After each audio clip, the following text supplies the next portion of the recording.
Class 10th arithmetic progression AP का जो question है बच्चों काफी इंपॉर्टेंट है। क्वेश्चन जो लेके आया हूं, find the middle term of given AP 213, 205, 197 and so on 37। बच्चों इसका मिडिल टर्म निकालना काफी आसान होता है। किसी भी टर्म को निकालने के लिए हमें सबसे पहले ये जान लेना होता है कि इसका फर्स्ट टर्म क्या है। सो बच्चों हमारे पास इसका जो फर्स्ट टर्म है 213 होगा, और इसका जो सेकंड टर्म है, जो सेकंड टर्म से अगर हम फर्स्ट टर्म सब्ट्रैक्ट करेंगे तो हमें कॉमन डिफरेंस डी मिलेगा, या फिर बच्चों किसी भी टर्म से उसके प्रीवियस टर्म को सब्ट्रैक्ट करेंगे, जैसे कि 197 से 205 सब्ट्रैक्ट करेंगे तो भी आपको कॉमन डिफरेंस डी मिल जाएगा। So 205 minus 213 is equal to -8। So D हमारे पास हो गया -8। ठीक है, इसके बाद हमारे पास लास्ट टर्म जरूर देखना चाहिए कि लास्ट टर्म है या नहीं है। सो लास्ट टर्म क्या है, A N is equal to 37। बच्चों लास्ट टर्म को हम एल से भी इंडिकेट करते हैं और ए एन से भी करते हैं। ठीक है, अब हमारे पास जनरल फॉर्मूला होता है, A N is equal to क्या होता है, A N is equal to A plus N minus 1 into D. ठीक है बच्चों, तो क्या मैं इस ए को यहां ले आऊं, शिफ्ट कर लूं, और ये डी जो है मल्टीप्लाई में डिवाइड में आ जाएगा, तो हमें क्या मिलेगा, n माइनस 1। सो मैं कह सकता हूं कि n minus 1 is equal to A N minus A upon D.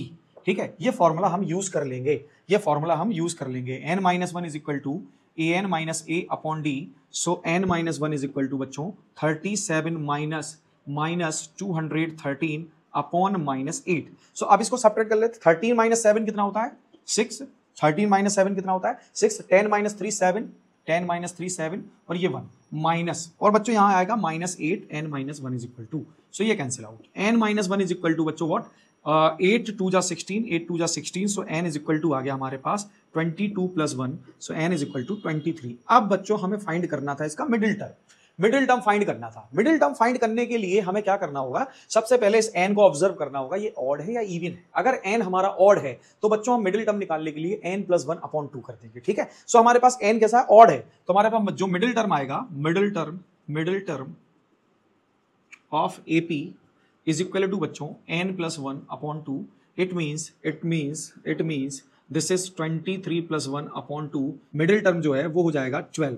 सो हमारे पास 12th नंबर का जो टर्म होगा वो होगा मिडिल टर्म। सो बच्चों हम क्या निकालेंगे, A12 क्या होता है, A प्लस 11D। अब A की वैल्यू क्या है, 213 प्लस 11 इंटू -8। सो बच्चों ये हो जाएगा हमारे पास 213 माइनस 88, और यहां आ जाएगा हमारे पास, देखो 13 माइनस 8 कितना होता है, 13 माइनस 8 होगा हमारे पास 5। ठीक है, अब हो जाएगा ये 10 माइनस 8 होता है 2, और 125, ये होगा हमारे पास 125 फाइनल आंसर। बच्चों आशा है कि आपको ये सॉल्यूशन समझ में आ गया होगा। अगर ये सॉल्यूशन क्लियर हो गया है तो वीडियो को लाइक करें, चैनल को सब्सक्राइब करें, साथ ही साथ बेल आइकन को दबाना बिल्कुल ना भूलें। Thank you.